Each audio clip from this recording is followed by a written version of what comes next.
আমার একটি নতুন রেসিপিতে সকলকে জানাই স্বাগত। তো আজ আমি রান্না করব চিকেন চচ্চড়ি। তার জন্য আমি দেখো ম্যারিনেট করে রেখে দিয়েছিলাম গতকাল চিকেনটাকে ছোট ছোট পিস করে আদা রসুন আর হলুদ লবণ দিয়ে। আর এই যে শীতের সবজি আমি ছোট ছোট করে সব সবজি কেটে নিয়েছি, লঙ্কা, পেঁয়াজ, টমেটো, এখানে অনেক রকমের সবজি আছে। তো প্রথমে আমি এই যে দেখো চিকেনটাকে একটু ভেজে নেব।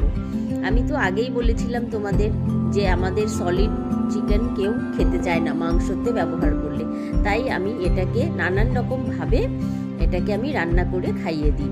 তো প্রথমে আমি ওই তেলের মধ্যে পেঁয়াজ ফোড়নে দিয়ে সবজিগুলো দিয়ে দিলাম, ওর মধ্যে পরিমাণ মতো লবণ, হলুদ, কাঁচা লঙ্কা সব একবারে দিয়ে সবজিটাকে কিন্তু ভালো করে কষাতে হবে। কষানোর উপরেই কিন্তু সবজির স্বাদ নির্ভর করে।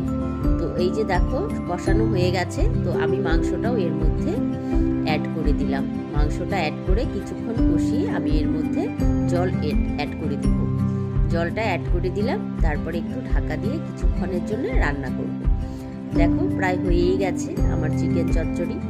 তো এর মধ্যে আমি ধনেপাতা অ্যাড করব। ধনেপাতাটার পরিমাণ কিন্তু একটু বেশি করেই দিতে হবে, কারণ আমি এর মধ্যে কোনো মশলা অ্যাড করিনি। তো কেমন লাগলো আমার এই রেসিপিটি?